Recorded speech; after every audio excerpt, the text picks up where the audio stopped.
Hello, and welcome back to XP Waste, where the hot springs in Mount Carolum actually look like a delightful place to vacation. Hi, I'm Oxie. And I am Michael. Welcome back, Michael. Thank you, Oxie. It has been like Oh, 35 years since we've had you on the show. It's been Welcome back. too long, man. Thank you. It feels good to be back. I do want to quickly shout out our friend Scape for filling in. Highly appreciate that. I don't think that I could have put together a coherent sentence over the last 2 weeks or found the time to actually record this. So thanks for filling in, buddy. Appreciate that. Speaking of time, I had a baby. So I feel like I could give you guys a little baby update. Please do. Yeah, it's been a crazy 12 days. Technically a little bit longer because we kind of started all this before July 1st, but our son was born July 1st, 2:45 in the afternoon. We got to the hospital like 8 p.m. that evening, and then I slept maybe like an hour I basically woke up Wednesday morning, slept an hour or two for the next 24 to 36 hours or whatever it is. So having a baby definitely will zap the sleep away from you. But over the last 2 weeks, it's been a lot of fun. He's a spitting image of me, which is just a little bit jarring to look down at a baby that you're holding and to have seen like a baby picture of yourself and it be almost identical. Like he's my son, 100%. And I told my wife the other day, I'm like, it feels like I'm watching myself grow up. It's a little bit weird. But it's going to be weird. Yeah. I look a lot like my dad. Like if you look at pictures of me when I was a teenager and pictures of my dad when he was a teenager, we look like twins. So the genes are strong in this face.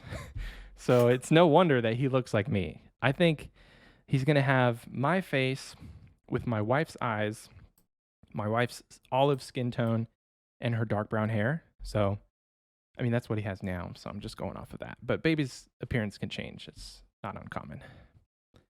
One day we'll get him on the pod and I'll be holding him like just show you guys. But he's asleep right now. I don't want to wake him up. We'll be like, yes, child, baby Michael, what is your opinion on the blowpipe nerf? I don't know. I don't know. Oh, right, because he'll be able to talk someday. We'll still be doing a podcast when he's like 5, right? I assume he'll be able to play RuneScape. He'll play RuneScape. Oh, for sure. Yeah, of course. But I think I saw a side-by-side photo of you guys' baby pictures on Facebook. Yeah, because I was like, Facebook. I was like, oh my god! Without looking, I couldn't have been able to tell which is which. Other than the obvious, like one is like worn by several decades, and the other is like brand new on an iPhone. Yep. Other than that, as far as like what the babies look like, you guys really do look incredibly alike. He just has more hair than me when I was a baby, and that's about where the differences stop. Yeah, it's fun though. Well, that's good. We're happy. We're proud. We're excited for you, Father Hound. That's me. It's good to be back though. I've been really missing this podcast. Like, I've wanted to be involved somehow in the last 2 weeks, and I've really had to stop myself from saying, "Hey, can I edit this one, or can I just be on there for 5 seconds and say hello?" But it's been really nice to be able to be on the other side and listen to the podcast as it comes out, not know what you guys are talking about at all, and just be like, "Wow, this is a really good podcast." Wow, that's good advertising right there. Love it. It's like listening to it objectively. I think it's awesome. There's no bias at all. But yeah, I think we would have told you no, 100%. Had you been like, "Oh, can I edit?" I'd have been like, "No, you have a baby, an actual one. Go spend time with him." I know you were our technical producer, quote unquote, for I think the first episode Scape and I did for like half of the episode duration. And I only remember because at one point during like an awkward pause, you unmuted your mic and we're like laughing over the mic. And then you're like, "I gotta go." You muted yourself again. Honestly, and then I think you guys were recording that the day I went to the hospital, right? I can't remember. Ooh, we might have been. What's today's date? It is the 12th. Today's date is July 12th. No, it wasn't. Yeah, maybe it was like right. I don't know. It was a couple days before that, I think. Time is irrelevant to me now. Well, welcome to my entire life since class went online. Is it Tuesday or Saturday? Who cares? I think it's actually Monday today. I hate it here. Is it 3 a.m. or 3 p.m.? I don't know. I'm still awake. Oh my god, speaking of 3 a.m. or 3 p.m., I bought blackout curtains recently because of like this whole like content creation setup. As I've said, new apartment faces west. It's not obstructed by other buildings. So from like 8:30 in the morning till about 9:45 at night, my room has like full sun. Oh wow. Which I'll give you a little, hold on, let me make sure I can see my camera. It's not terrible. I'll give you a little sample of what that full sun looks like. Yeah, I look like a vampire. I'm so like yeah, audio listeners, it's bright. Let's just say that. And it's overcast out too. Like it's overcast outside. Look at that. You won't even be able to see that. Yeah, I see it. Look at that. It's overcast. It's not even sunlight out, and it's that bright. I bought this blackout curtain that, in addition to being B's new favorite thing to climb on, makes this room pitch black 24/7. I feel like an absolute degenerate when I have this curtain drawn because no natural light gets in. I normally keep the lights off before it gets dark outside because it's so bright, so that's what I'm used to. I'll catch myself slouched in my chair, blackout curtain drawn, sitting like this on a Slayer task with like an ARC video on my other monitor, and I'm like, oh my god, I hate myself. The best part of that whole thing is you're blurry the entire time. So yeah, still blurry. That's blurry. Yeah, that's about how it feels. Is blurry. Oh man. Yeah, blackout curtains will do that to you, man. Like if you don't have the sun as a gauge for your time, it's irrelevant at that point. Yeah, it's really weird. We are very much diurnal creatures, and it's anyways, it's been a busy week in RuneScape. It's been a busy week in RuneScape. I haven't been on RuneScape very much, so catch me up. Yes, you have. You've been in RuneScape a little bit. Not as much as I'd like. How about that? So this man said, guys, when I have a baby, like the first thing I'm gonna do, I'm gonna get on my skilling grinds. I'm gonna get 99 rune crafting. I'm gonna start the road to maxing. Michael has only done PVM since he's had a child, which is baffling because I don't have a kid and have no perception of how much time it takes to raise one, and how do you have time for PVM? And B, you never do PVM. Stop stalling your maxi grind. You're putting me on blast out here. Yeah, but I am excited though. You get ranked at Sire this week. Yeah, I saw. I just got. I don't know. I go through these phases. We talked about this, right?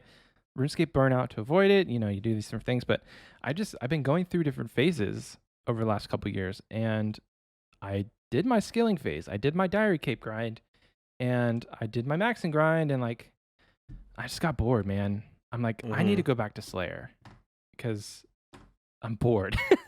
That's the meat of it, really. I was bored, and there's a lot of bosses that I'm just not familiar with.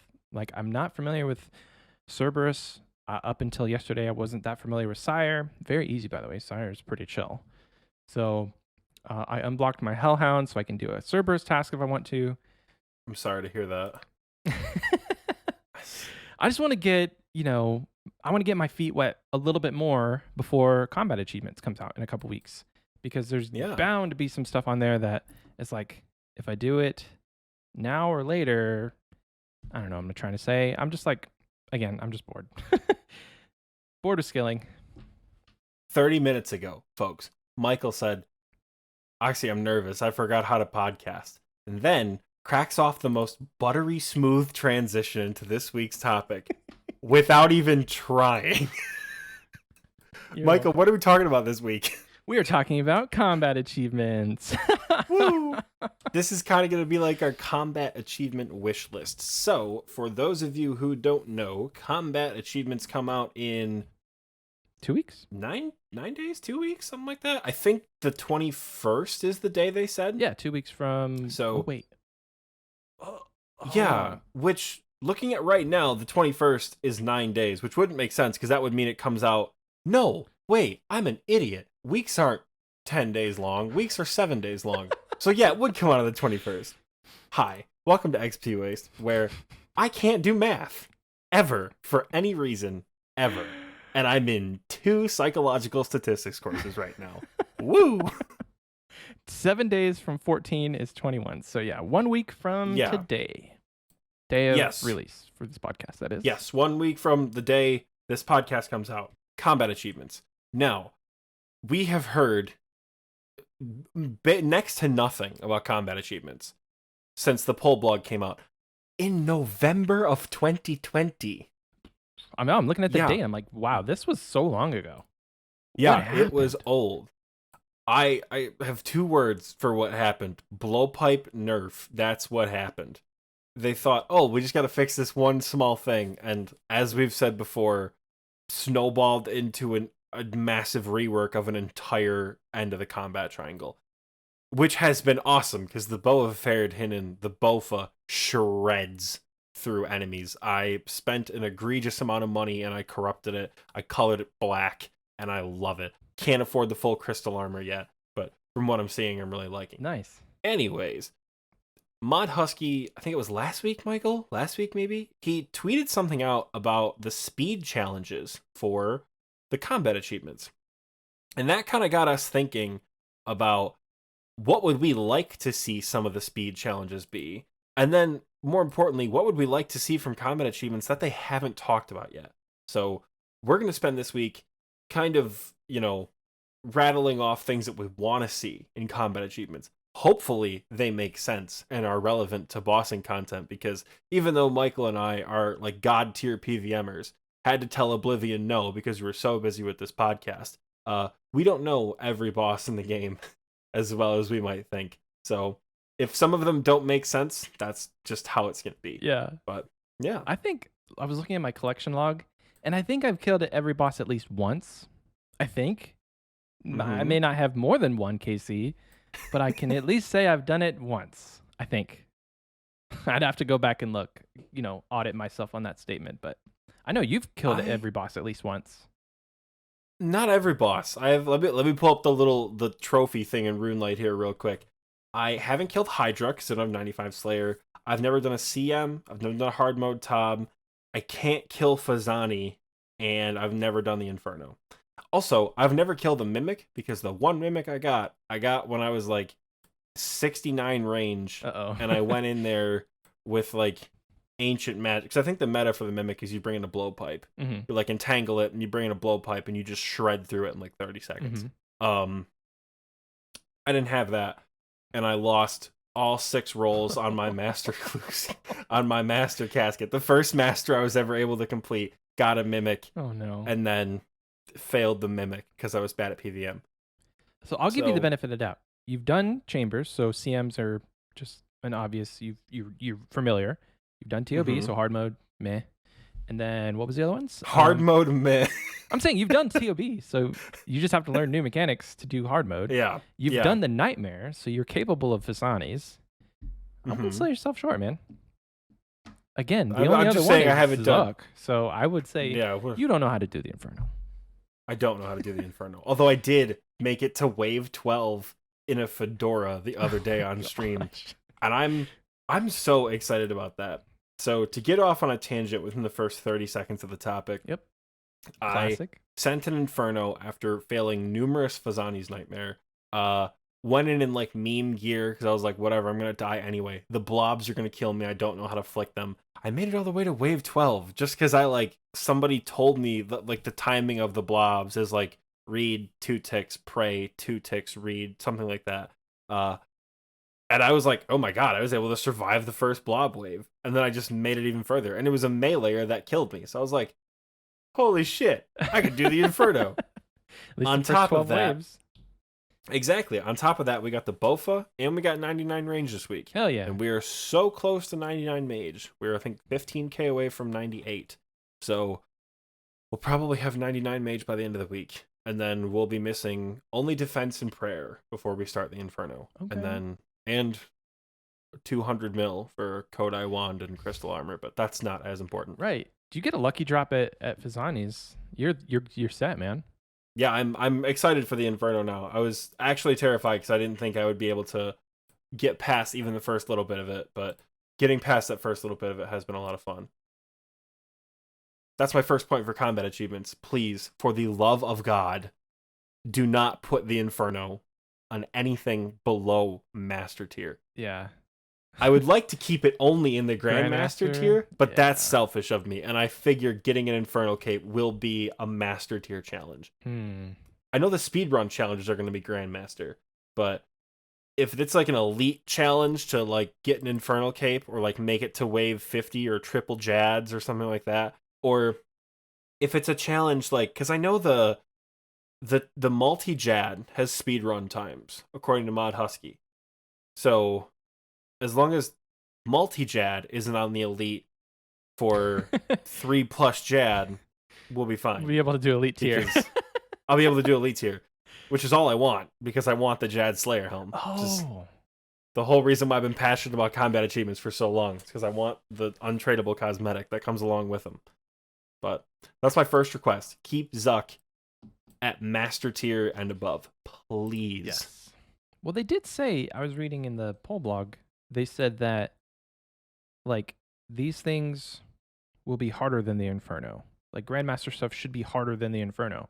So it makes sense that maybe the Inferno would be in Master and some stuff be in Grandmaster, such as do the Inferno with a magic shortbow or something absurd. Because they have those types of achievements. They have those types of tasks, if you will, like specific items where you have to kill Jad with only melee. So I'm sure they're going to have something in Grandmaster related to the Inferno, but probably in Master. So you're safe, Oxie. The only thing I could think of from what I've seen of the Inferno that I think would actually be horrifying: defeat the Inferno without using magic. Oh, gosh. Which means that you have to realistically blowpipe the Nibblers at the beginning of every single wave in the middle of the Inferno. You don't get blood spells. That would spells, be nuts. Nothing like that. Yeah, you don't get blood spells to heal. I imagine somebody could do it, but I think that would be a really fun and really interesting challenge to see people do. Realistically, just thinking about all these different tasks, like how many people are going to complete them all? That's my question with all of this, is like with the achievement diaries, very obtainable by 100% of the player base. If your account is not limited in some way, then you can do every single achievement diary. There's no question about it. But if you're asking somebody who with average PVM experience to kill Zuck or do the Inferno with no magic, that just suddenly locks a lot of that content behind, or it locks a lot of people out of that content. Is what I'm trying to say. So I hope it's more accessible than that.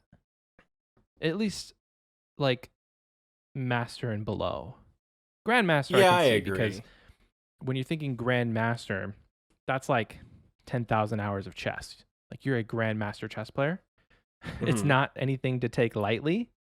Yeah. But I'm kind of scared for some of those tasks.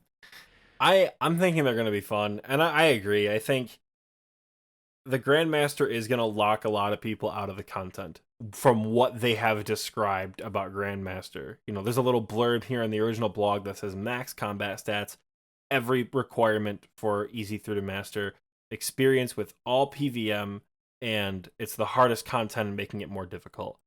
So I imagine it's going to lock people out, but like you said, for good reason, because it is Grandmaster tier content. But yeah, even like looking at the Master tier stuff, I think we're going to be okay, because easy through to master, they have like 90 plus combat stats, 95 Slayer, rating experience, and an understanding of most bosses as Master tier. You have all that, and you would consider yourself a very average PVMer. I was going to give myself easy through elite as like stuff that I could complete. So you saying that makes me feel a little bit better.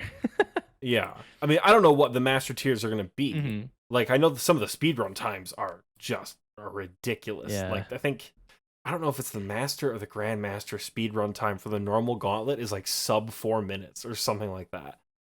Which just pretty much, you have to like cheese the boss. You have to like get lucky on the rooms, run in with like a tier 3 bow, tier 1 staff, and your little like light thing. And you have to kind of like cheese the Hunlif into thinking you're attacking differently. So you attack 5 times with a bow, attack once with a staff, it switches to mage spray, attack 5 times with a bow, hit it with the staff, or you kick it or something like that. And then it switches to pray melee, and you attack 5 times with a bow because rigor gives the damage boost. Yeah. Yeah. So you got to cheese it, and you have to get really lucky on the prep rooms. Oh gosh. So like that sounds extremely difficult to do, and that's content that you and I both know how to do. So like, that is one thing. Reading the Twitter thread, whenever what mod was it that posted it? Mod Husky. Whenever Mod Husky put that out, he's like, "Hey, I'm putting this out there for feedback reasons." And a lot of the things that people said was like, "These times are heavily RNG based. Like, why would you want to make something that is supposed to be a task or completion or whatever be like locked behind RNG?" And he's like, "Well, that's why I'm putting this out, is because we want feedback on these times. We want feedback for people to say, yeah, that's realistic, that's not obtainable, stuff like that." So I know that they're definitely going to take the next week, probably, to get more feedback and tweak those times. And even after, put out a hotfix, because maybe it's unattainable.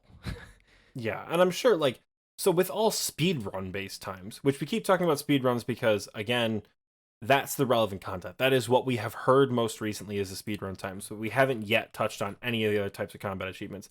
When it comes to speedrun times, there's a combination of knowing the mechanics. We'll use Nightmare for an example. Knowing the mechanics of how to kill Nightmare, the gear that you and your team have, because fighter torsos and cudgels do significantly different DPS than Inquisitors with a scythe and Inferno capes. And finally, it comes down to RNG. If your cudgels consistently hit 40s, but the 3 swings of the scythe get you like 2 XP per hit, that is RNG based. Yeah. A little bit less so because of how attack and strength bonuses work, but you know what I mean. Yeah. If you roll a 0, you roll a 0 regardless of what you're wearing. Right. It's a combination of all those 3, and to rely too heavily on the RNG elements is a bit dangerous for speedrunning. So I'm glad he did put that out to like get a gauge with the community of what is more appropriate. Like, I think the Vorkath time he originally proposed was like 42 seconds or something ridiculous like that. And someone's like, isn't that the world record? It was horribly fast. And he's like, yeah, that was just an oversight. That's been changed. I'm sorry. There was a couple like that. Like, there was a couple totally gone and changed it. Where they used the world record time as the achievement for Grandmaster. Like, I think for Zolra, it was nuts, also the world record time. It's like, that's the world record time for a reason. Yeah. People aren't just out here meeting and or busting the world record every day. They shouldn't have to do it for an achievement. Like, they shouldn't be. I was gonna say they shouldn't have to know how to manipulate the game like that to get that achievement. Yeah, that's agreed. Another flip side to that is gear. Like, a lot of these requirements that they're putting out for speedruns, not requirements, but like a lot of the times that they're putting out for speedruns is heavily locked behind having very specific gear. So when you're looking at these, it's like, is every single account going to be, is this accessible to an Iron Man who may not have full Inquisitors and a scythe? No. But some rich kid with his mom's credit card could probably go get all that and then bust it out, skill notwithstanding. But I was gonna say, I would think the exact opposite. We know Iron Men who still raid in Mystics. And they could probably compete for the Theater of Blood speedrun times, assuming they had some like baseline gear. Yeah. But how many people have we seen who are like, yeah, my bank is worth a 19 mil. I have 4 Winter Todd KC. What should I do to make money? Like gear is not everything, especially when it comes to what I assume is like the elite master grandmaster tiers. Theater of Blood is not a brute force it with gear. nightmare even is not brute forcing it with gear. Like, you have to know how to do the bosses. The mechanics make a difference, yes, but gear also they really, really do. Gear can be the difference between 42 seconds and 41 seconds. It's like you could just never get to 41 seconds based on the DPS you're able to do. Yeah, and that could be it all comes. It's all in that balance of the gear, the RNG, and the skill all coming together. And I think the speed times are going to be fun. The speed times are going to be something to hunt for. I recently got a time I'm pretty happy with at Jad. My PB is 30:57, and I recently hit 31:08 with a nerfed blowpipe. There you go. So I think I was like 11 seconds off my PB. I was really happy with that, and I'm excited to try to get a sub 30 for the combat achievements. We've talked about speed a lot. It is not a speed running achievement diary. It is a full spectrum combat achievement diary. Yeah. So what else would we like to see, I guess, in this? I'm really interested in what the rewards are going to be, because that is the single greatest thing about any sort of diaries that we have in the game right now is the rewards that you get, the teleports, the different perks that they unlock. So you've talked about the Slayer Helm. You've talked about, before we started recording, we talked about that little offhand weapon thing that didn't pass the poll, but maybe that should have, because again, if it's a Grandmaster reward, you probably deserve it. But the community said no, we can't argue with that. So yeah, I definitely think the offhand accuracy thing is a bit disappointing. Yeah. I kind of get it, because I think it would have been... There's arguments to why it would and would not have been meta changing, because the only time that I could think that you want accuracy over strength bonus when doing melee PVM is when you're trying to hit with a Dragon Warhammer. Otherwise, and an Arclight. Arclight and Dragon Warhammer, I think, are the only two times you actually give a shit about your accuracy. Other times, with weapons like a BGS, or with a Dragon Dagger, or what's another spec weapon? Dragon Claws for melee, you really want that strength bonus because you want to be able to deliver the bigger hits. Whether it's PVM or PvP, strength bonus almost always takes priority, except when a monster has extortionately high defense. And the three places I could consider an accuracy offhand actually adjusting the meta a bit are Theater of Blood, when you're trying to land Warhammer specs, which somebody's going to argue, because an Avernic is probably better in the long term because you're consistently meleeing the bosses if you're bringing a whip. So that one's a toss-up between the Avernic and the accuracy offhand. Corp, which you'd be using for a little bit, because we all know Corp is stupid high defense. How many times have we done like 40 laps with like no Warhammer hits? And the Wilderness bosses, notably Vetion. Oh, right. Dragon Warhammer. Right. Otherwise, I don't know if it would have a place in OSRS as it currently is right now, as the game currently is right now. So I get why it didn't pass, but I still would have liked to see it pass, because I think it would have been convenient some places. I want to just like brain dump real quick as far as how I see DPS and stuff like that. So wouldn't it make more sense to be more accurate? Thus, say you hit a 30-30-30 back to back because you're more accurate and you can hit a 30, versus saying I want my max hit of 50, but you hit a 0-50-0. Wouldn't that make more sense that you would want more accuracy just to be able to hit more often, but not have the chance to hit higher more often? I don't know. It does make a difference, but because the current meta around melee monsters is they're either hella weak, like they don't have much melee defense. Like I'm on a worms task right now. That's why I keep looking over on camera, because I'm trying to click on a different worm.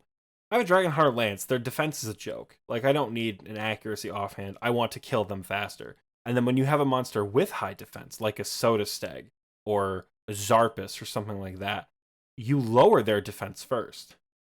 So in most cases with PVM, accuracy bonus doesn't matter because the defensive bonus of the monster isn't relevant.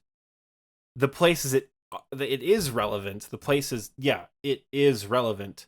The first two are Callisto and Vedion, because that's why you take Verax to do Callisto, because the defense is so high. Yeah, and Verax hits through defense, and your accuracy is not the best, but you have Verax proccing. It's also why Verax is the meta at Venenatis, and why a Dragon Warhammer spec is the meta at Vedion. If you want to risk taking that out. So that's why accuracy tends to not matter, and that's why, because you'll consistently see, like, I very rarely hit zeros on the worms I'm killing right now. Very rarely am I going to hit a 0. That's because their defense doesn't stack up to my attack bonus without anything adding to it. So if I know I'm going to kill them quickly, I would like to kill them faster. And that's where strength bonus comes in. Okay. So that's why the meta is strength bonus versus accuracy. Exactly. And that's why, if there was no defense lowering items, if the Dragon Warhammer didn't exist, if the Bandos Godsword didn't exist, nobody would give a shit about strength bonus when it comes to bigger bosses. You would want things that made you highly accurate, because Corp would be a shit show. Theater of Blood would take a lot longer if you couldn't lower the defense of your targets. Because, and someone again is probably listening and like, no, it wouldn't. Strength bonus would still be more important. It would be more important in some places. Absolutely, it still would be more important in some places. If the Dragon Warhammer didn't exist, it's not going to affect how you do Slayer. Because who brings a Dragon Warhammer on a non-boss Slayer task? You don't. But if defense lowering special attack weapons were not in the game, accuracy bonus would play a much bigger part. But unfortunately, fortunately, I guess, not unfortunately at all, they do exist, so we don't have to worry about that. Right. So you mentioned earlier future content, and they could put out future content that is just immune to its defense being lowered, some sort of boss, and now you need accuracy. Oh, man. So, they're I think that would be fun. That would be fun, but I think the community would be pissed. Imagine Raids 3 comes out and one of the Raids 3 bosses is immune to a Dragon Warhammer.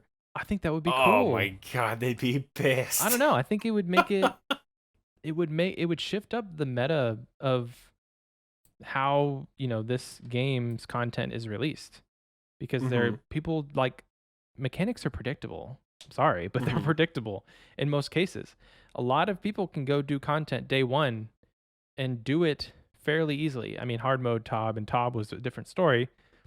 I mean, raids in general is a different story, but people still completed hard mode Tob on the first day. Yeah.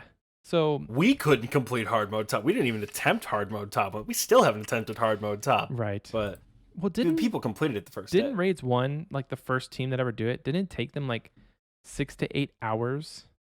I can't remember. Maybe. I don't know. Insane. Thinking about now. I wasn't around for Raids 1. I couldn't tell you. Anyway, there's a lot more than just the speed tasks and the rewards. I've got a screenshot here. The different tasks types, there's 7 of them, but I think my favorite one is 2 of them. The restricted items and the specific items. Because I think that's just fun in general. Like, kill giant mole without any sort of combat prayer. What are you going to do now? That's when you want an accuracy bonus. Yeah. Holy shit. Oh my god. Yeah, it's like kill giant mole without protection prayers. Kill giant mole without this. Or, it's just going to bring a lot of variety to the game trying to get those. Now, if you do it once and you complete it, then you're done. But it might take people a while to do it. Just like it takes you a while to get that +5 boost for your diary, for your achievement diary. I don't know. I think those tasks would be a lot of fun. The restricted items. One of the examples they give is kill Venenatis with just a magic sharp bow. That task. I broke 1,000 KC this week at Venenatis. Killing Venenatis with just a magic sharp bow. No safe spot too when they rework it. Exactly, but it's gonna be fun. Yeah. So it's gonna be something to look for. Those restricted items are gonna be like, oh, dude, seriously? Like I have to use just bronze darts in my hand to kill Dawn? This is stupid. But it's gonna be fun to be like, oh yeah, I've killed Dawn with just bronze darts. Right. Stuff like that I think is gonna be very enjoyable. I think it's gonna diversify people's weapons and kind of, open up that sandbox, so to speak, that is like RuneScape weaponry. I've been watching a lot of Halo videos. I apologize, but if you have if there's a task, they also have ones that are on here that are stay for a certain amount of time. Yeah. There's the stamina ones they talk about, quote unquote. So like kill General Gardor 15 times without leaving. Think of something like, go to Krill and get 30 kills at Krill with no one having an arc light. Yeah. Or get, like something that's very specific. Like they have the, do Verzik without anyone having a scythe. What? That's on there? Those are, yeah, it's one of the restricted item ones. So I think it could really diversify how people play the game and how people view what weapons to take, because what weapon do you bring to Krill if you're meleeing? Arclight. But there's no, if you're a tank, you might want to bring a Zami Hasta, but Arclight is always the best choice. There's that new magic spell that damages demons, but so they've had a problem with that spell because demons have a historically high magic level and are very hard to hit with magic. No. So Jagex has run into the problem where it's fine against lower level demons like imps and shit, but when you're talking Krill, when you're talking demonic gorillas that have like very high magic defense, the spell doesn't do anything. So Jagex is like, I'm thinking they're gonna buff that spell and not nerf the defense of other monsters. Right. If you nerf Krill's magic defense, there goes another meta out the window. Yeah. So it's any spell now, not just the demon spell. Like if you lower his magic defense. So well, yes, but if you lower it to a certain, like there's got to be a sweet spot, right, where hitting him with a Sang staff like you'd hit Zulrah is not going to be effective, but using that Arceus spell is going to be effective because it has a higher accuracy and damage bonus against demons. So I think that's all they have to balance it. We don't know the numbers, but as far as tasks, I'm really excited to see what they do with the no damage ones as well. Oh, right. Some of them sound kind of trolly and spooky, like kill a God Wars dungeon boss without taking damage from the minions. So you have to run around and flick the minions the entire time. That sounds fairly difficult. Personally, I would like to see take no damage from snakelings at Zulrah. They have one that's take no venom cloud damage, but I would personally like to see take no snakeling damage. How would you do Zulrah? That? You would just have to like run away from them and kill them before they get to you? You'd have to safe spot them, or you would have to kill them as soon as they came out. Wow. Which would slow down your kill time significantly. Right. And if you're not paying attention, you could get one tapped by the blue phase. Yeah.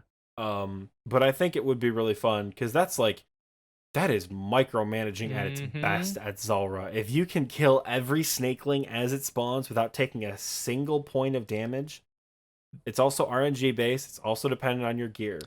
Yep. Our combat achievements are going to fall into that trifecta for every single one of them. It's all going to have to balance between those three. I think that would be a really fun one to see. The snakelings only have no damage. They only have 1 HP, right? So you could effectively just dart them. Yeah, you could use a blowpipe to take them down.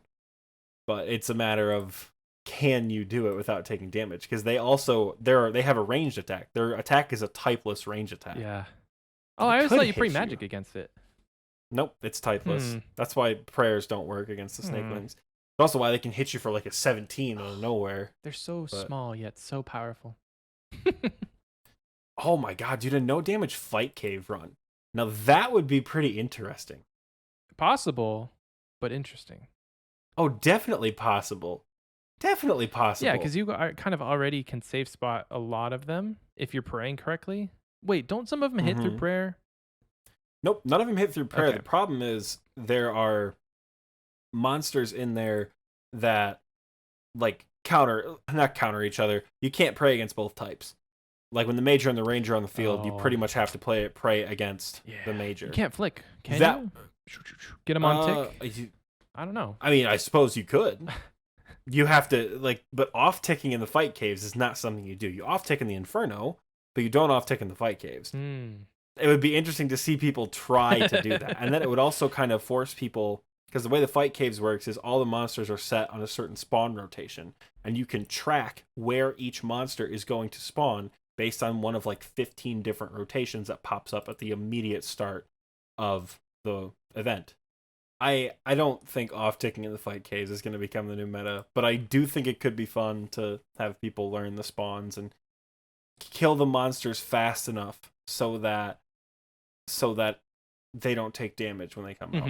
I don't know how possible that is. Like, that's probably a grandmaster challenge as it is. Which I guess is another question of mine. What the hell is an easy challenge going to look like in combat achievements? Because they said you need base 60s, and what was the Slayer requirement for that? Like 50. 50 Slayer, okay. There's no bosses at 50 Slayer. So are they extending, by that logic, are they extending combat achievements to normal monsters? Probably in the lower tiers, yeah. But like Bloodvelds are 50 Slayer. It could be like what the hell is a Bloodveld gonna do? Kill 100 Bloodvelds. I don't know. Like, that might be hard to do at level 60 combat. But are they backtracked is another question of mine. Oh. Because I don't have too many Bloodvelds killed, only 3,700 in the time that I've been doing Slayer. So, like, I'm curious. I assume some things will be quest based as well. Oh, like they say you have to have specific quest requirements, whether it's for the speed run, which means you have to go back into the pool of dreams, or just complete the boss as a requirement.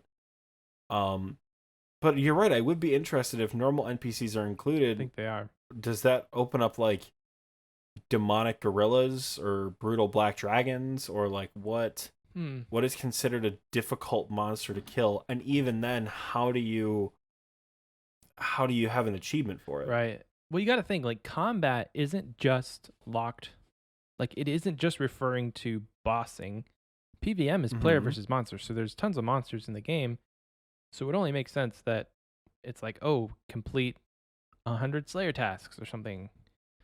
I don't know. That actually is probably a really good one, to complete X amount of Slayer tasks. But again, is that backtracked? Like, does it track your streak? Or they said that some of these are going to be, like the kill count ones, are going to be based on your retroactive. Yeah. So you could log on next week and just have like almost all the easies completed, maybe, if you've already done them and they're not like specifically you have to go do this in this fashion. Because if you had to kill wyverns without a weapon or something silly, I don't know, like kick a wyvern to death, then you'd have to go and do that. But I imagine you and I are going to log in next week and it'd be like a third to 2/3 of the medium and below are going to be done or easily completed.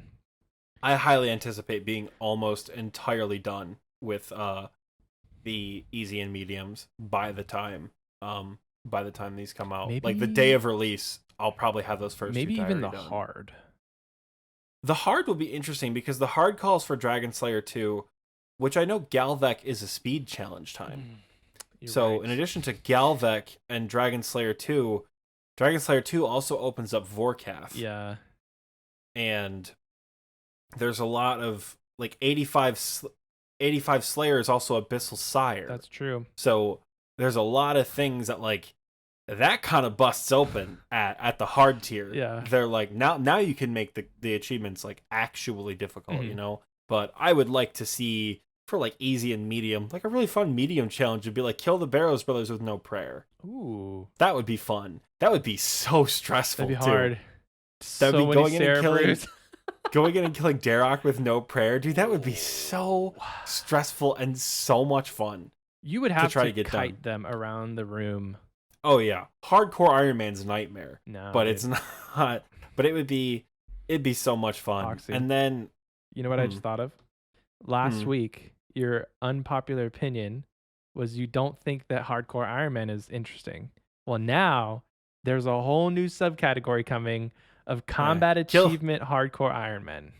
Yeah, kill Zulrah without overheads, you little red helm person. I don't know. It's just gonna bring more respect to hardcores in Oxie's brain now. Yeah. I mean, I don't disrespect hardcores as it is. Like, if you are an Iron Man and you have full Inquisitors with an Infernal Cape, that's cool.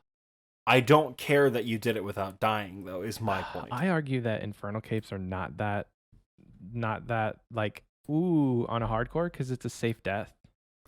Oh, I thought you were going to say in general. No. That's an unpopular opinion. In general, it's ooh.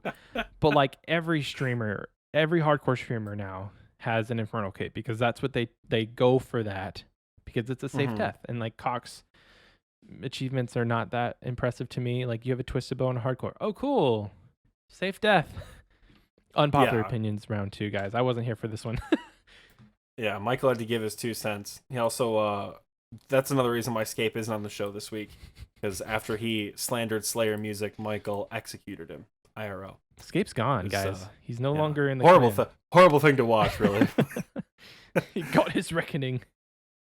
Yeah, no, Slayer music is I got my quest cape because of Slayer music. So speaking of questing, I'm not excited to fight.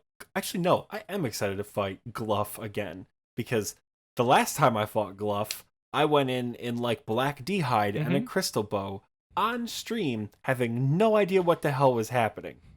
I would love to go in with my Bofa and full crystal or Armadil and just be like, "This is for Neve, you stupid bitch." Just go again and like make it fast and make it fun. You know, I'm excited. I'd be excited for something like that for sure. Yeah, I'm excited to go back and do some of these quest bosses like max combat. Whereas before I did them, I was like 80s and maybe 90s combats, and they were difficult. But now Gluff will be like, "See you later, mate." Yeah, I would love to do some of that stuff at just like a higher combat level from the Pool of Dreams and the Myths Guild. And then looking over at like low level bosses, how do we feel about drops? I don't think they're gonna have like a bingo style. Ooh, didn't even think have of that. A certain drop on your collection log. Like get a Tome of Fire or something. Yeah, because like that is hella RNG based. Yeah. The only exception to this rule, is an Ava's Assembler. Equip an Ava's Assembler could be the only exception to that rule of getting a specific drop from a monster, because a Vorkath head is guaranteed after 50 KC. And I can't think of another monster in the game other than Calfight Queen, but her head already is an achievement diary task. Right. I can't think of another monster in the game that has a guaranteed drop that is beneficial to combat, that you are for sure going to get after a certain number of KC. I don't think there is any other ones. Correct us in the comments if we're wrong, but I really can't think of anything else. And there are some things like the Sinhaza Shroud, the Gauntlet Cape, but like those are cosmetic. You know, those don't aid you in combat. They make you look like a badass. The people with the 2K Sinhaza Shrouds, those are so cool. Oh, is that like for that's the someone who has? Yeah, I think that's 2,000 TOB KC. Wow. You get like the max, the full cape for that. The challenge modes CMs have one too. Oh, the Mage Arena capes might be something that's like a guaranteed drop. Ooh, yeah, that's a good one. Do we think Mage Arena obtain 2? Each Mage Arena cape, Mage Arena 2 cape? Yeah. Is that gonna be a? Could be. Because it's combat, it's deep wilderness, it's what people hate, which is forcing me to go in the wilderness. But like,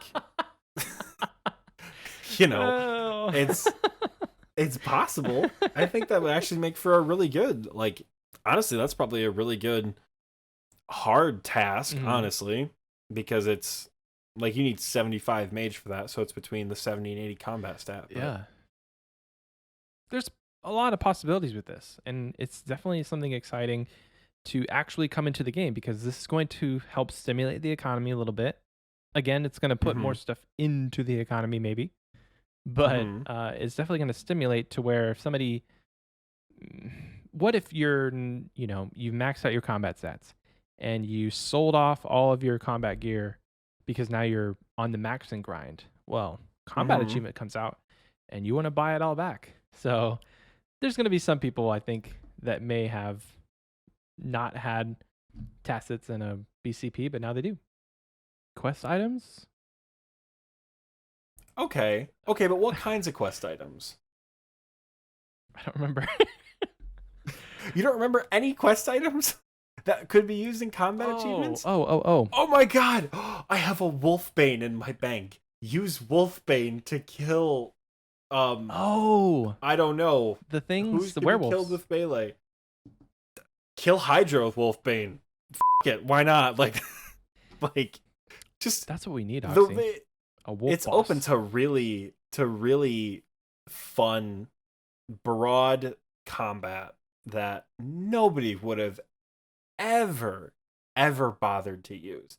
Like taking gear, purposefully taking gear that is not best in slot when you have best in slot gear is like heresy, treason, a sin against man and God for RuneScape players. And if combat achievements force you to do that, I think that's going to be a lot of fun. Yeah. I think it's going to it will be exactly that. It will be a combat achievement. Congratulations. You have 1500 Theater of Blood, Casey.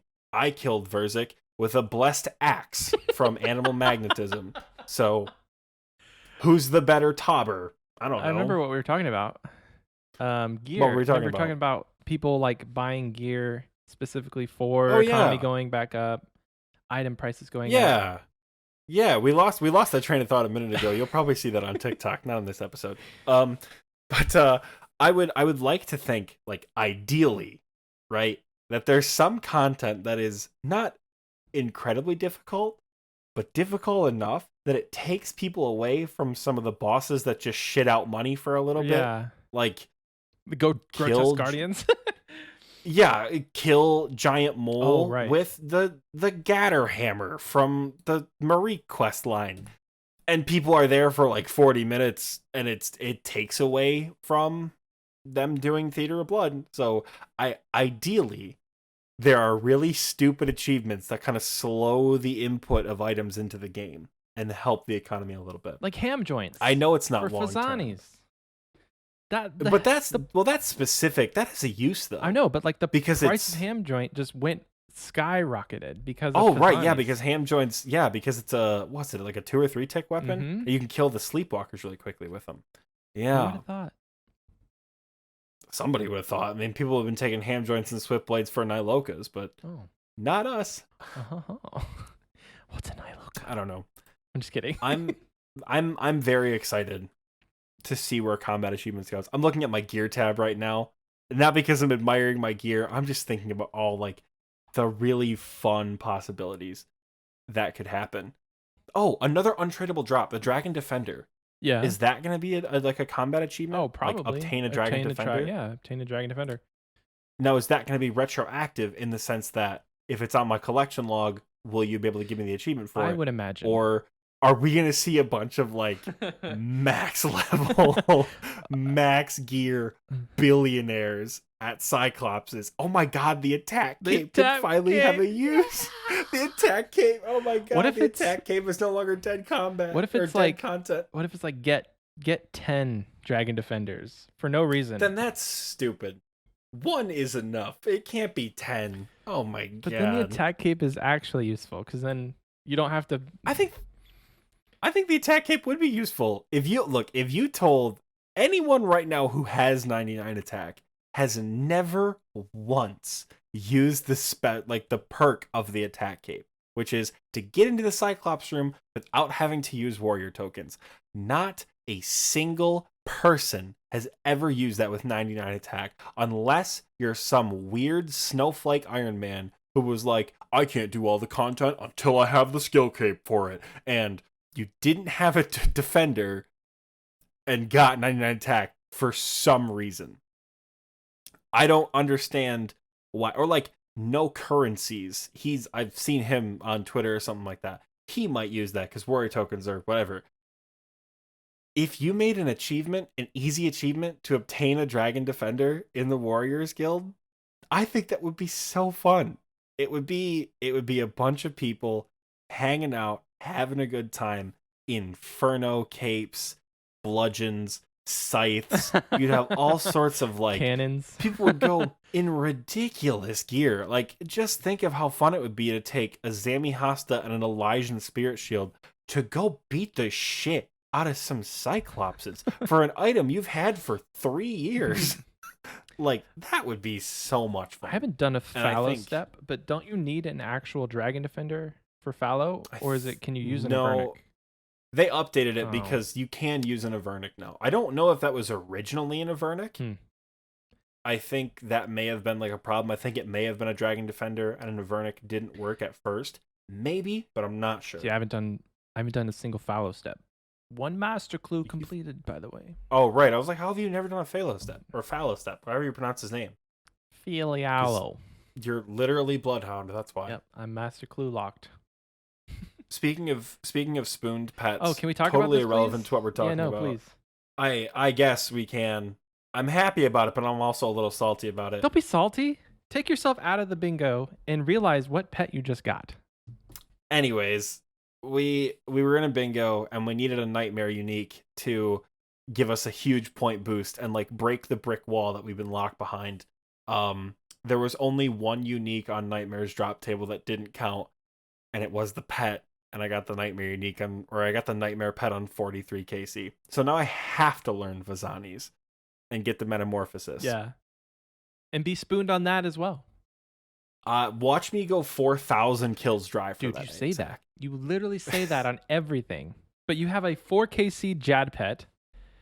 700 KC something on Venenatis is not that spooned. 1 KC Hunliff. You're spooned, I don't give a shit about the Venenatis one. I made so much money at Venenatis. I posted my loot tab from Runelet. I think in like almost 800 kills. I made something like 67 mil at Venenatis. Wow. So go do your wilderness bosses, kids. I've been saying it for weeks. Go do your wilderness bosses. But yeah, I now have the little nightmare, and I think I'm going to name her Vespa. Okay. Not after Vespula, even though, like we've said, the parasite is just Vespula with Nightmare's face on it. It really is. It's not named after Vespula. Vespa is the Latin name for the family of wasps. And I am terrified of bees. Hate them. I understand their ecological importance, but I hate them, and I don't want them near me. So the idea of a giant wasp is literally a nightmare to me. I hate it. So I'm going to name my little nightmare Vespa after wasps and hornets. And speaking of changing the subject, sound off in the comments if you think that was super cute. Yeah. I don't know. You're just like, I'm going to name it after my little nightmare. I mean, add some different inflection to that, and that's just adorable. You do my little nightmare. Ooh. Anyway, it's been an hour. Yeah. Spoon pets, combat achievements. We're super excited. There's a lot of stuff we didn't cover. We talked about rewards very briefly and then immediately turned back into what we wanted to talk about, or like what we wanted to see from combat achievements, because we did want to talk about the rewards as well. There's a lot of really cool rewards. Upgrading like a boss. They've got teleports. They've got teleports to God Wars Dungeon and Moral Wreck. I know they've got, I think they're like recoloring the Dragon Hunter crossbow. Yep. Blue or black. With combat achievements, blue or black, which like that is fantastic. We didn't quite have time to cover that today. Maybe that's something we can cover in a few weeks when combat achievements are out. That's what I'm saying. Like Michael and I are rolling in the rewards because yeah. we did Grandmaster in the first week. Because we're just that good. I want to say real quick, how long do you think it's going to take for me personally, to get one single Grandmaster completion? Just one task. Once we get you an Inferno cape, I really don't think it'll be that hard. Okay. So 2 years from now. Thanks. 2023, folks. You heard it first. But I think, seriously, I think if you have an Inferno cape, you know, it's not just the untradeable fancy cheese cape. It is a symbol of, I know how to prayer flick. Mm-hmm. I know how to off tick. I know how to manage my resources. I know how pathing works. I know how to stack up enemies. I know what to prioritize as far as tanking hits and not taking hits. Mm-hmm. I know where to stand. I know the distance of weapons. I know how effective certain weapons are against different types of monsters. The Inferno is the culmination of everything you've ever learned in PVM, from your first goblin killed in Lumbridge all the way up to Tuzkalzuk is at bay for now. That is the Inferno. Yeah. It is everything you have ever learned in PVM. And I think once you have that first Infernal Cape, you are not in the clear, but you are among the elite who can feasibly do the Grandmaster challenges with a bit of practice. Right. Granted, I think one of the speedrun times for the Inferno is like sub 75 minutes, which is fast as Right. That's crazy. But that you an can hour get there. And 15 minutes is fast. Oof. But you can get there. Well, like my first fire cape was like a 70-minute cape. Mm-hmm. And I just said I got less than half that with a nerfed blowpipe. That's true. So once you know how to do it, once you have that knowledge, you have that confidence, you have that, like the cape is cool, but the experience and the prowess that comes with it, you're set. And you can do it on task. Oh man, you're going to be set to do a lot of the Master and Grandmaster. Once we get you an Infernal Cape, the Grandmaster tier of the combat achievements is going to bust wide open for you. I think I might be able to do some of the speed ones. Like, give me a T-bow, and I might be able to kill Zolver super quick. Well, I don't know, you know? Like, bring full switches. Yeah, borrow Ralph's volatile nightmare staff. There's some stuff I can do, but we'll see. I give myself a year before I can attempt any of the Grandmasters. I don't know when any of them are at this point in time. So I may eat those words next week, but we'll see. I think the only thing we could compare it to are what were the master challenges from leagues. Because there was a lot of PVM challenges from leagues, but some of the leagues ones, like a lot of the leagues ones were wear and equip certain items, which is fine when everyone is an Iron Man, but if there's a challenge for equipping full Bandos, I just need to go buy Bandos boots in the Grand Exchange, and I've completed a Grandmaster tier. So, like, I don't think that's applicable. Which, by the way, side note for what we were talking about earlier, the Fire Cape and the Infernal Cape are two guaranteed PVM items. That's true. Anyways, continue, Michael. I'm sorry, we forgot about those. It could just be, like, complete the Bandos log. Mm-hmm. You know? Besides a pet or something like that. I don't know. Yeah, I don't know. Part of me wants to see him factor pets in, but part of me thinks, like, what if you already have all 46 pets? Is that retroactive? I think because we don't know exactly, like, and I mean, I know some stuff is going to be retroactive, but we don't know exactly what will be. Right. Because we don't know the specifics of it, I think it's really unfair to put specific items in. You know? Yeah, we can't speculate. Because if you're someone like Settled who went like 20,000 Lizardman Shaman dry for your Warhammer, and an elite task is get a Dragon Warhammer as a drop, you're going to want to quit the game. But if it tracks that, then suddenly that achievement means nothing to you because, okay, it's just another checked off box that I've already done. Right. You know? Or there's a ton of people who haven't gone for a Dragon Warhammer legitimately, like a lot of normies that could have just spent the 38 mil or something stupid that it is now and got it without having it in their log. Because I think I got it before the log came out. I really have to go back and look. But it took me like 4,600 kills, and I think I got it before the achievement before the And you just did it for fun, right? Like, you didn't do it...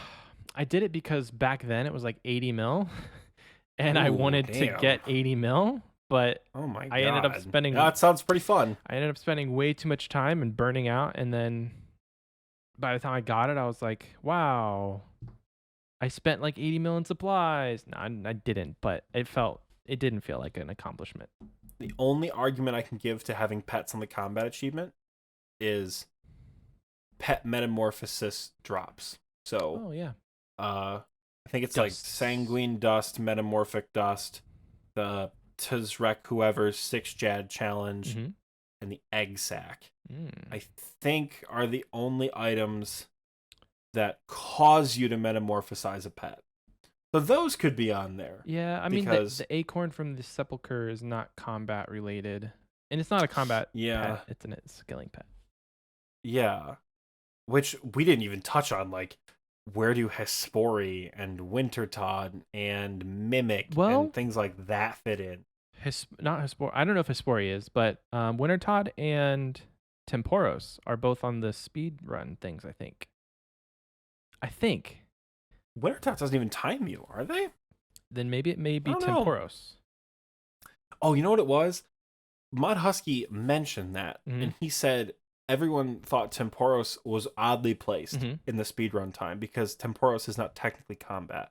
So I think they took that out and replaced it with Hespori because Hespori is combat. It's farming, but it's combat. Is Hespori only locked behind the speedrun challenge? Though that's what that's the question I have about these skilling bosses. Is like, we'll have to see, can you only talk about speed from them? Because if we don't want to put specific items, if we don't want to put pets, if we don't want to put completed collection logs, what do we do about skilling bosses other than speed runs and total KCs? Because, you know, you could do some small things, complete Temporos without getting bounced by a wave, you know, kill Hespori. Well, her flowers open up anyway, so it's not like you can't like phase her before the flowers. No. So yeah, I don't know. Kill Wintertodd without taking any like non-cold damage. Kill Wintertodd without fletching a log. Like, there are easy things you could do. Kill Wintertodd with no warm gear equipped would actually be fun as shit. Kill Wintertodd without the pyromancers dying. I don't know if that's possible. Oh, that would suck, I don't think it's possible, dude. Actually. You'd have to go to a mass world for it. You'd have to go to a mass world. Have to go to a mass world.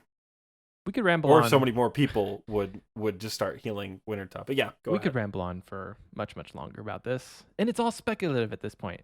We got a week until it comes out, and we're excited. Which is why it's so fun, because we have so much time. We have so much time to be like, ooh, what are we going to get? Like, I'm so excited for this. I have wanted this update for months. I was burning out of leagues, like just plummeting into the ground, because the only thing I had left to do was the Inferno and drops that I couldn't get. And then this blog came out, and I was like, oh shit, we're going back to the main game. Yeah. Like, I was so excited.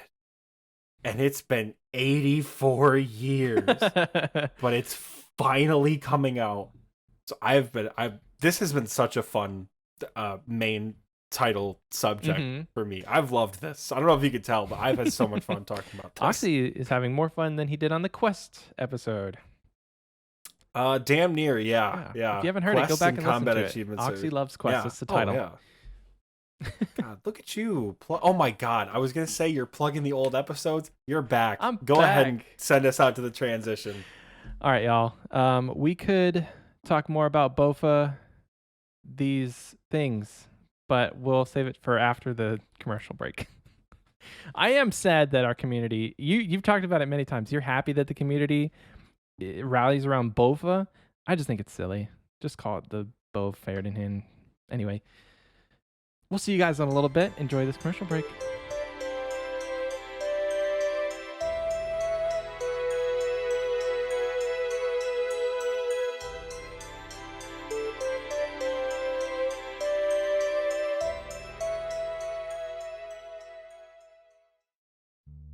Hey, how's it going?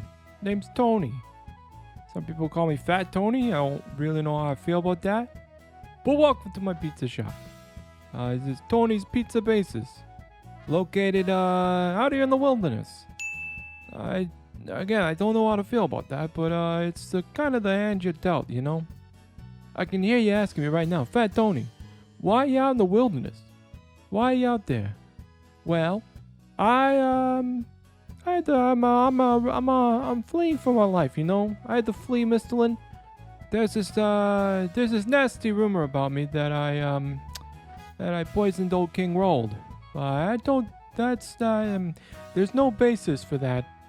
So you come into my shop out here in the wilderness, what you gonna get? I got everything you need to make a pizza. Got your cheeses, got your tomatoes. Hey, and if you kill a rat out there, I'm sure you could probably find some meat for your pizza, but if you ain't into that, I don't know what to tell you. If you come out here, come out to the wilderness, I'll make you a pizza you write your mama about it. I know it's gonna be dangerous, right? I know that. But I'll tell you right now, it's worth the risk. Come and see Fat Tony. Come and see for yourself. Your time is valuable, and so is mine. I got some bandits to feed. They're getting kind of hungry. I'm gonna hit you with my tagline and close it out. Here we go. The name's Fat Tony. I'm an expert in pizzas, both the making and the eating. Oh, real quick before I go. If you ever out in Drano Village, I got a cousin named Fortunato. Tell him Fat Tony said hey.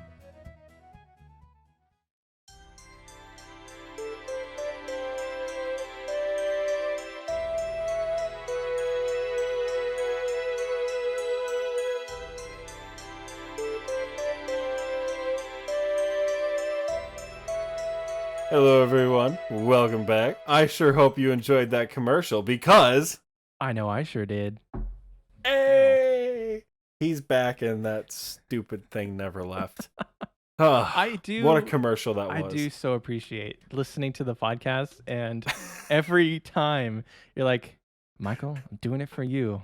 As if you're talking directly to me amongst all because I know you're listening. The thousands of people, you're talking straight to me. I'm like, yeah, thank you for doing it.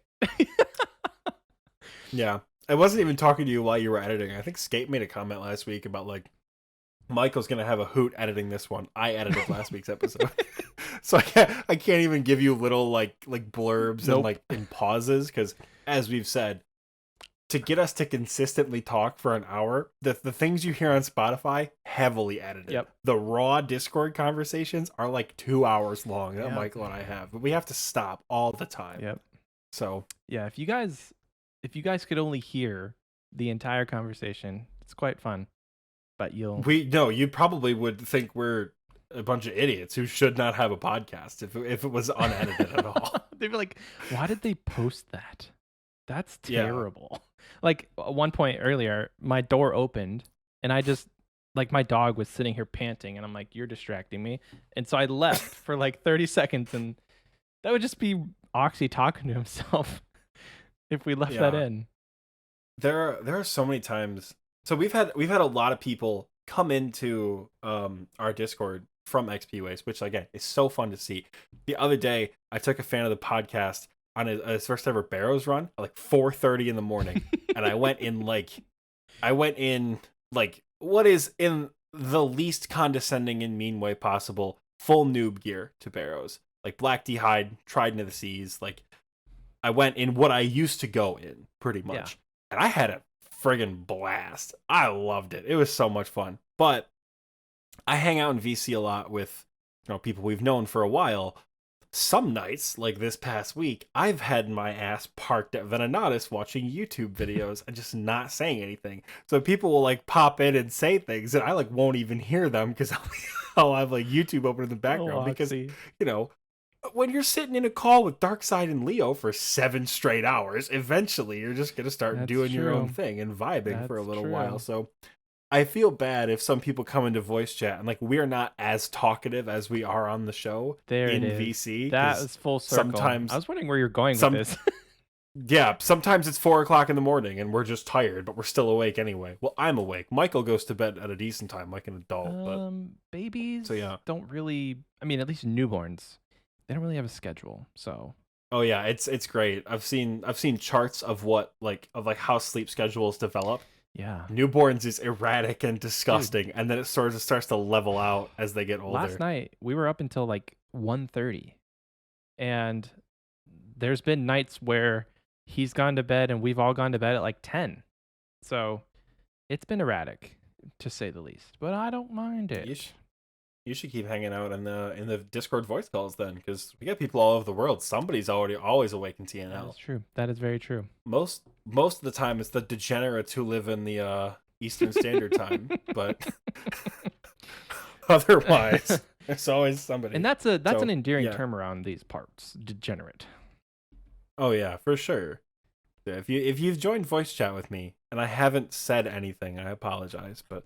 Yeah. Here's what you do, Oxie. It's just a weird. You know the little button tangent with the headphones on it? Click that. If you're not going to talk to somebody, just give them the message that you're deafened and muted. They'll get it. At that point, I might as well just leave the call. No. You want to be there. You just don't want to be there. You know what I mean? Like you want. No, I want to be social, but I don't know. I don't know where I was going with that to begin with. I don't know how that part started. I think we were talking about unedited. Conversations. Right. Yeah, God, we're so on top of this whole podcast thing. Honestly, we're killing it. It is all the time. It is a little bit different. Like we're recording this midday on a different day than we normally would, just because stuff didn't align yesterday when we were supposed to record. But maybe that's it. Maybe we're just kind of thrown off, and like you're talking to me now, not Scape. You like Scape better. I don't know. Wow. So glad you haven't been jealous in the time that you've been away. I did hear something about potentially I have to do a podcast with Scape. That is possible. It's more up to Scape than it is me because I don't know if he's going to be free, but I will be out of town next weekend and quite possibly the weekend following. But I know our recording schedule and I'll probably be there in 2 weeks because I can probably be like, hey Michael, let's not record Sunday. But this upcoming weekend I'm going up north. So I will be out of commission. Right, I'll be like beach resort. relatively MIA. Yeah, I'll be like relatively MIA all week long. I mean, I'm trying to think of when I'll, because like, I don't get a lot of time to hang out on my laptop. I won't like be in Discord calls a lot, and I'm not the only degenerate in my family. Oh. So I'll be awake until my normal time. Yeah. But like with my sister and my cousins and shit like that, we'll be drinking at the bonfire. Aww. We'll be like hanging out, playing board games and shit. Eating cheese curds. My mom also stays awake incredibly late for absolutely no reason. Wonder where you so get it runs from. in the family. So me, my mom, and my sister will probably all be awake till at least 4 o'clock in the morning, 5 out of the Oxie, 7 days next week. This is your opportunity to get them playing RuneScape. Because they stay awake, they fit the bill of the degenerate. I think that introducing both my sister and my mother to TNL and having them become avid, sweaty RuneScape players, it would be simultaneously the best and worst experience of my life. She would be the clan it would be mom. really fun. It'd be really fun to like hang out with them and like, get the extra time because like, I'm terrible at calling, I'm terrible at texting. So like it would be really fun to have that extra quality time with them. But at the same time, having not one but 2 people who have known me literally my entire life being in a Discord call, like I can't even imagine. You know what's crazy? Both of their last names are Oxie also. I know, which means we'd have to start calling me by my first name, which is Matthew. Oh, no, Matthew. We can't do that. Matthew, remember that time you slammed into the car in the parking lot in high school because you thought you hit the brake and instead you hit the gas and you put someone's trailer hitch right through the front end of your car like an idiot? I sure do. Mom confessions, that's what we need. Oh my Mrs. God. Oxie, if you would like to join TNL, please let me know. I'll send you an invite. Oh my God. My mom and my sister, I don't even know. They could figure out Discord. Yeah. Whether or not I want them to figure out Discord and tell stories about me in general chat it's a different story. Speaking of Discord, we have a proposition for you XP wasters. Now, this is something that I've been thinking about a lot in my free time, and I've talked to Oxie about it. He's on board. So we want to do this RuneScape style, right? We're going to throw a poll into the description of this video. That poll is going to ask A or B. Should we, yes or no, should we, I'm phrasing this really weird. The poll is going to contain the question, should we create a Patreon?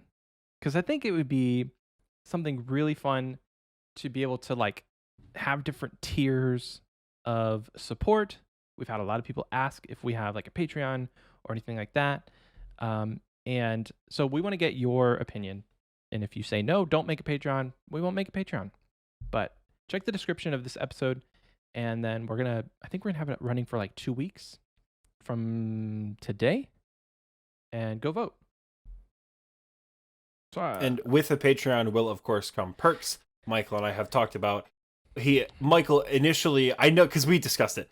The transition of Discord was because we are talking about what to do with Discord and how Discord could work. But either way, there would be special roles in Discord, access to special channels in Discord. There's just like combat achievements could bust wide open. Possibility to ask a question per week or per week or thing like that. Think of the fun question that Michael and I have been procrastinating that we haven't gotten to in this second portion of the episode yet. All sorts of really fun stuff. And since Michael and I don't make money from the show, it would go back into having people design a logo, because I don't know if you've noticed, but our logo is just the words XP Waste on a black and white background. It took Michael 2 minutes to make our professional Spotify logo. Yep. That's that is our Spotify logo. Yep. Took him 2 minutes in Canva. Maybe having someone create an intro theme song that isn't an OSRS beats. We love OSRS beats, but maybe we'll want to like cast our own stuff. Yeah.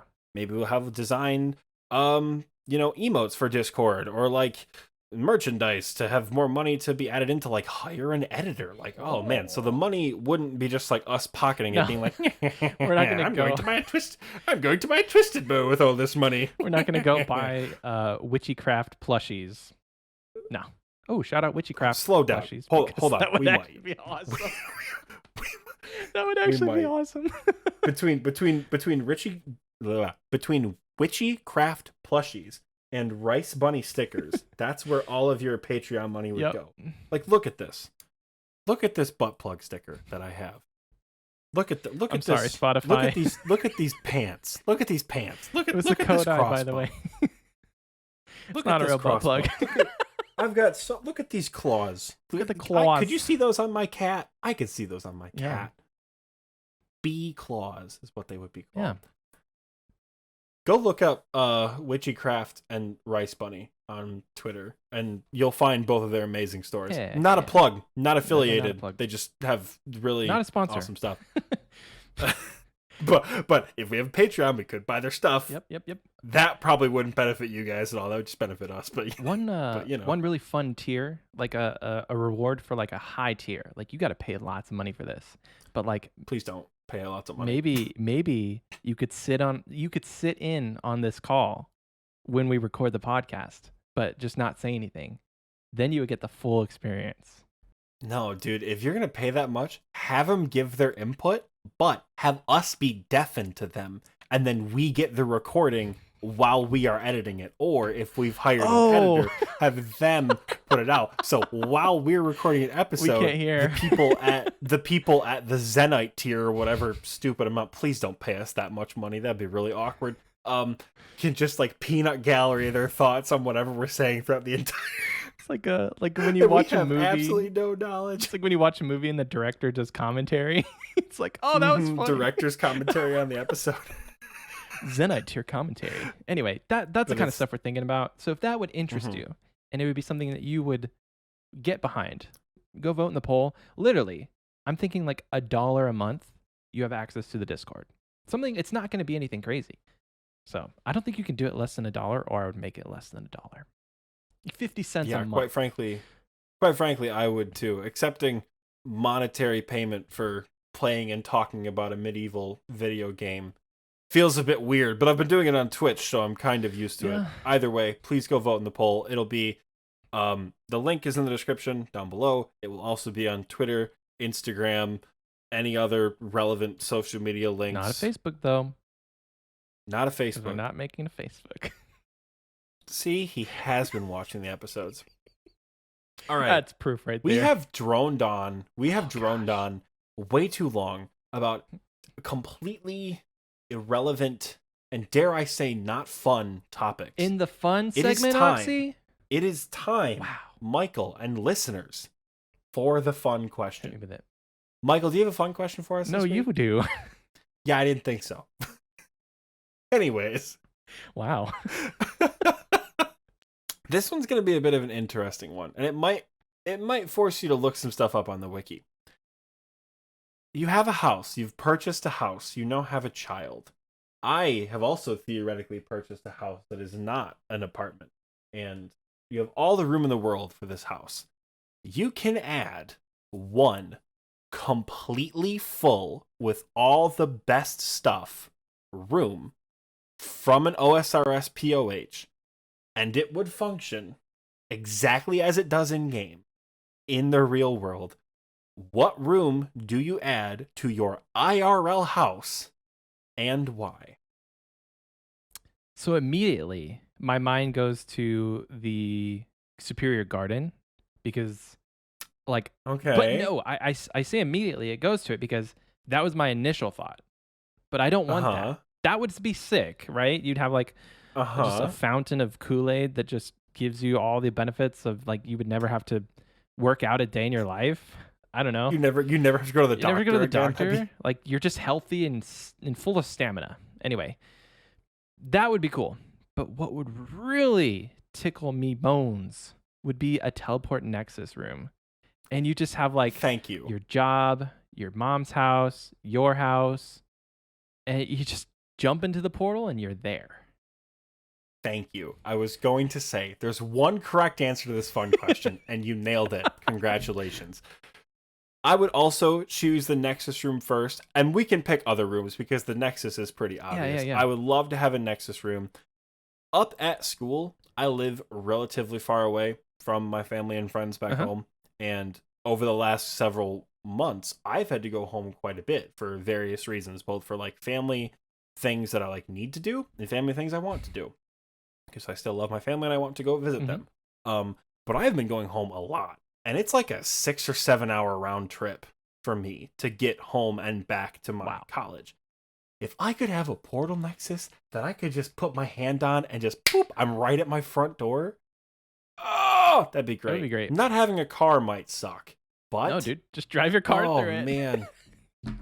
Nah, that would be so. Does it work with objects? I mean, I know we know it works with objects. Put it in your garage. Like, how big of an object does it work with? And then with a portal nexus, you can still drive places. So if someone's like, hey, let's take a drive, for me in Michigan, like, let's go drive to a Great Lake and just like drive through like the Tunnel of Trees as a natural landmark in Michigan. You can still do that without having to nexus your way there. But the convenience of a portal nexus to go anywhere in the world? Is it anywhere in the world or anywhere that you've visited? I would say you have to have it specifically tuned to places. Okay. And again, it could be like, say in RuneScape, I've never gone to Anna Carl. I have. But you could still cast a spell and put it in the Nexus. So it's anywhere in the world, but you have to have it specifically be that. So by that logic, could I like put here's a question. Could I put the exact coordinates to your front door in the portal nexus so I could slap you across the face for that Bofa comment you made before the commercial break? Is that a thing I could do? Yes. Because then you get into like really creepy territory of like just like showing up to people's houses and shit. So like, do you have to have already visited, like unlocked that area on the map to be able to teleport there? Yeah, probably. That seems a bit problematic to just say, oh, I want to have the location of this bank safe. Like inside the safe is in my Nexus. I don't know. Yeah. There'd have to be some like wizardly rules, like where teleportation is blocked in certain places. Where you... Oh my god, the Nexus could be the worst room in the whole house. The Nexus could be the worst answer possible. Hear me out. How the do you get home? No, that's what I was gonna say, dude. You have... How do you teleport? I have your house, and you have my house. So no, but okay, you have my house. Like you can get to me, and then I can get to you, and then you just like you have your portal to Texas, and I have my portal to Michigan. Okay, that's so cool. But like my family doesn't have a Nexus room in their house. They don't even know what a Nexus room is. I've been to Italy. Do they have random Nexus stops in like Venice? Am I gonna like get out and be like, "Mamma mia, dove è il mio Nexus"? Like, am I gonna be lost? Like, how do you get home? Are we limited when you teleport somewhere? Are we limited to say that you can't just say you carry around a little calculator or something with home coordinates and it teleports you back home? I don't know. The technological difficulty of the Portal Nexus is actually present in RuneScape. Think about it. If you only have the Portal Nexus as your teleport, do you know how much of a pain in the ass it would be to get back to your player-owned house? Yeah. Like if you go all the way to... use your POH, use the Mounted Xerix Talisman, teleport to Xerix Honor, and then walk your ass back to Remington. Yep. Actually, no, that'd be easy as hell because you just take a boat to Port Sarum. Anyways, Taverley would suck. Yes. That'd be a shitty one. Prifdinus. No, there's a boat to Prif. Anyways. No, I see where you're going, dude. It would be... Yeah, but like without teleports back to your house, the Nexus could be the worst. Yep. So then you would really want the pool of Kool-Aid because then you're just there. Like, what if you just never want to leave your house? Then the Kool-Aid's great. What does it taste like? Does it taste like Kool-Aid, or is it like Harry Potter where he's like force feeding him? He's like, "You're trying to kill me." He's like force feeding him the water. Is that purple, what the right? pool is like? So wouldn't that make it like a grape flavored something, or like a plum flavored something? Because grapes are not purple generally; they're either green, red, or like a dark something. Chartreuse. Chartreuse. I don't know. Chartreuse grapes. Yeah, it could be whatever flavor you want. Like if you want Baja Blast in that pool. Now that'd be a pool right there. If the pool tasted like if the pool tasted like Baja Blast, I would take it. But yeah, over the Nexus. I mean, as far as possibly over the Nexus, because we haven't technically worked out how you're supposed to get home. True. It's problematic. as far as other rooms in the house, I think the fancy gardens are really neat, just because I love outdoor gardens and things like that. Yeah. And God, I think there was one more. There was one more I thought was really cool. I got one. I think it may be the parlor room is really neat as well. What do you do in the parlor room? You do parlor activities. I don't know. You sit there and have a nice cocktail with all your fancy friends in your parlor room. You have a parlor room. I don't know. It's blanked on what parlor fancy. Meant. What did you think it meant? It's like where you hang pictures or something. I don't know. Sure, there's some pictures on the wall. I have no idea. I'm gonna say, and this is my last answer, the dungeon would be really sick. Like if you wanted to fight dragons and goblins and things. I'm naturally just like an underground kind of person. If you catch me in Minecraft, I'm probably mining underground for diamonds. So I think I would really enjoy just having like a cave in my house. Like it's reminiscent of a basement. We don't have those in Texas. We have those in Michigan. I know you do. And I would be used to the basement aspect of it, but as we've just covered, a bee that is half the size of this here butt plug sticker causes me to be paralyzed with fear. I can't imagine walking down into my basement and having a skeleton, a hobgoblin, a knockoff rancor beast, and a rune dragon down there.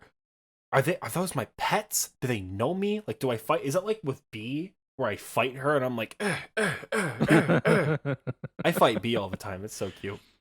But like, are we playing? Or are those hostile animals that live in my basement that can't get out? So like, they're probably hostile. You put them down there to fight them, dude. I don't like that. I don't like that very much. Scrap it. It's not happening. Okay, if there was nothing in the basement, that would be really cool. Like a nice spooky little dungeon. Halloween parties would be bitching. Yeah. But with a killer dragon that's just lurking around the corner, I don't know how I feel about that. Next week, our fun question is, if you could have anything from the real world in your RuneScape POH, what would it be? Oh, man. This is a fun episode to come back to. I am glad to be back. God, it was. Missed you guys a lot. Yeah, we missed you too. It's gonna be a longer one this week, so you guys get a little extra dose of Michael. Yay. This has been a very fun episode. Michael, would you like to do everyone, but most importantly me, the honor of promoting the social media well at the end of the episode? I think you do great. Take it away. Oxie, you do great, dude. Like every week that I was not here, you nailed it. But if you can, do this for me. Like, comment, and subscribe. Those are the things we're asking in some form or fashion, whether you're on Instagram, Twitter, not Facebook, because we're not making a Facebook. But most recently, if you're on TikTok, follow us on TikTok because we're actually really excited about it. Posting content, building a community there. You can now post 3-minute videos, which lends way more to us being able to actually post good content. Because before, it's like I had so much trouble editing the Pokemon question video down under a minute. It's why it's posted now, because it's 1 minute and 45 seconds. So like, comment, subscribe, follow us on Apple. Leave a review because that's going to help boost the show. We're not really sure what you do on Spotify. I think you just search and we're there. I did find out we're the #1 result on Spotify whenever you search for RuneScape. So that's fun. Thank you guys for that. We appreciate it. And you know what? Just have a good day. I think that's ultimately what is important here. Before we go, if you haven't already, click the description, find the link for the straw poll. It should be right at the top. And go vote, because we want to know if you would like us to make a Patreon. Okay, now we're going. Bye.